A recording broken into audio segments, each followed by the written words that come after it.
Some of them are coming in from Essex, and some are coming in from further afield. But it's not just the sort of the Gravesham Borough area. I mean, they do tend to travel, and they are attracted to the football club, obviously with the with the success that the football club's had over the last sort of seven or 8 years. So they're looking to sort of break into football, and they do take their football very seriously. Wow. Well, I'm wondering now. I remember a couple of years ago we had a problem, with poaching, and I don't want to. So I'm tentative about asking, about players. I don't know. Are these players? Are they signed? Are players generally signed? I don't know if you can. That's something that you can answer. Well, they're obviously registered with the club at the level that they're playing. So, they'll be registered with the Football Conference and the Capital League, and they'll be registered with the Kent Youth League, obviously, so that they can play in those competitions. But I don't know how many of those players are actually registered, for example, to play in the Blue Square South. There was a story going around that one or two of them might be registered to play. Obviously, Liam has had the opportunity to come and watch them a couple of times. But Paul McCarthy is very much involved in watching these players, and Ian Docker is a pretty good judge of a player. And I think if any of those players were in Liam's plans going forward, that they would certainly consider signing them on putting them on the Blue Square South forms at least, because obviously once that they're signed, they can move on, but we should be entitled to compensation, because there's effectively a rule that says, if the player, if we spend time and effort in developing a player whilst they're under the age of 23. Those players, we should be compensated in some way, particularly if those players play first-team football. But right, and I only bring that up just to say that I don't know much about the rules, and see if I'm saying anything wrong. No. I mean, it has to be said that it's not uncommon for us to see Football League scouts at the Football Conference games, the Youth Alliance games. Okay. And particularly, we know there were Football League scouts, for example, when we were participating in the FA Youth Cup. Any professional club that's worth its salt will know about those players. Okay. At one level or another. So, it's not. I don't feel bad. Anything we say is not. We're not going to be hiding anything from anybody whose job it is to know about those players. And they're scouts out and about. They're looking at players. Certainly at that level, it's not. In essence, I mean, until those players start to play, first team football, it's very few clubs that will come in and make a move for a player, that's playing at this particular level at this particular time. They'll be the bigger clubs. They'll be quite content to look at those players and see how they progress and see them develop. Because one or two of those players are still rough diamonds. They're not the finished article yet. And certainly it's not until one of the reasons why we introduced the reserve side is because we became very conscious that the step from playing youth football to playing first team football is quite a huge step. In terms of the physicality of the game, and in terms of the pace of the game. The youth team tends to be a lot slower, and certainly it's a lot less physical. So the opportunity, obviously, of introducing the reserve side and giving those players the opportunity to play at that level, it's giving them something different, a different challenge, so to speak. Yes, I understand.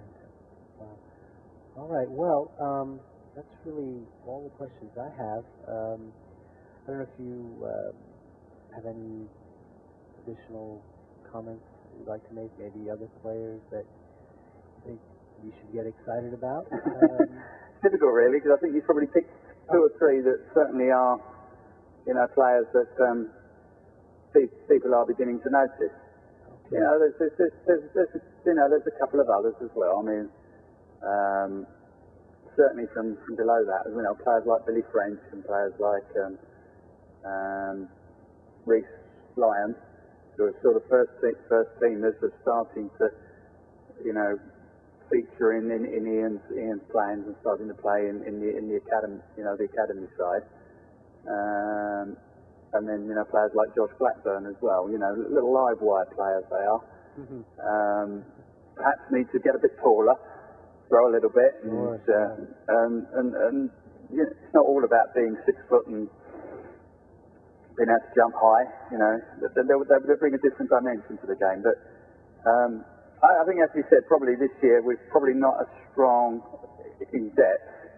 Probably don't have as strong a side overall as we had last year.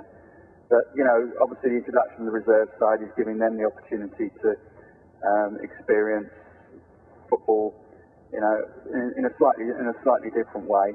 And hopefully that will, you know, give us a good opportunity to look at those players and say, yeah, they're ready to step up. And hopefully, you know, those players will develop even further. You know, players like Tom Phipps, you know, when Tom first came into the side this season, he looked a little bit lightweight, but I think now people are starting to appreciate what his contribution is to the first team, and people are starting to, you know, say good things about him. So it's difficult at this stage of the season to really just say, yeah, you know, these are the players that we've really got to watch out for. The other thing, of course, is that, you know, certainly the last month and a half of the season has been severely disrupted by the weather. Yes. Yeah. And neither the reserve, one of the casualties of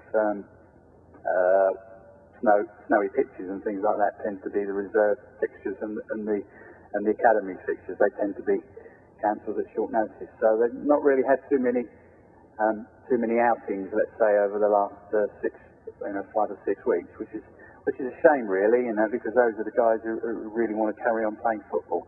But hopefully we'll get over the holiday, get into January, and you know, and the season will kick on again. You know, I know there's some games scheduled. I looked at the calendar before, some games scheduled in January. So yeah. Well, the added difficulty we've got as well, I mean, I've been talking to Pete Stanzi, and I've been seeing some of the email traffic, obviously, between Mick Chatwin, who's the secretary for the lads, and Peter, is that logistically it's very difficult sometimes to, you know, if we've got a game now scheduled, for example, on a Tuesday evening at Stonebridge Road, to get everything prepared for a Wednesday lunchtime kick-off, because these games usually played are about this time of year played about 1 o'clock in the afternoon.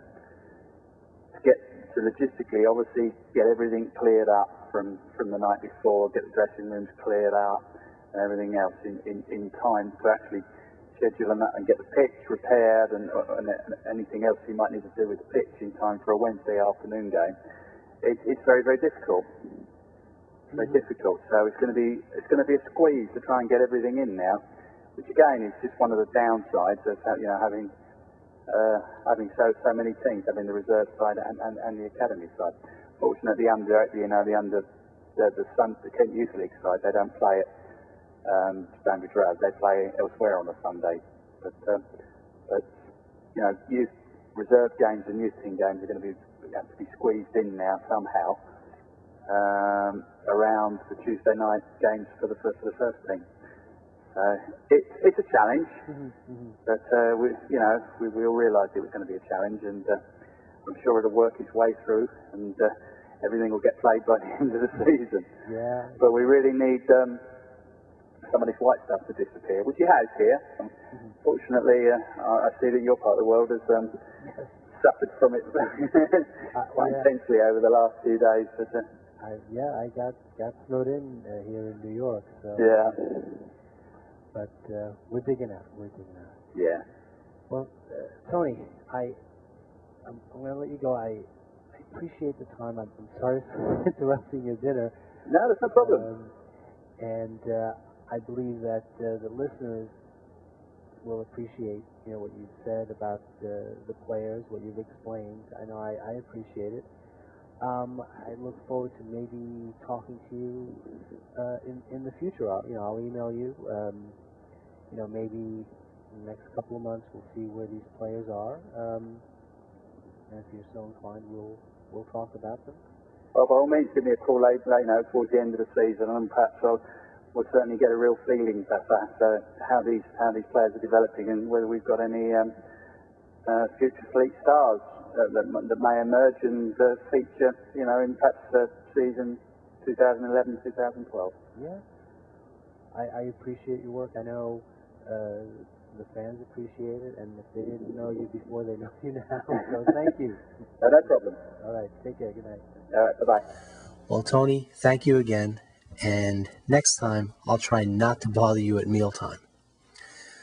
Well, that's all the show that I have for you today. Remember the websites: myfootballclub.co.uk, absoluteunited.co.uk, on Facebook, facebook.com/myfootballclub, on Twitter, twitter.com/myfootballclub. That all-important merchandise, myfootballclub.bigcartel.com, and Adopt a Player. We got some orphans running around, so give it your best. myfootballclub.co.uk /Adopt a Player. Until next time, this is your humble narrator signing off. Up the fleet.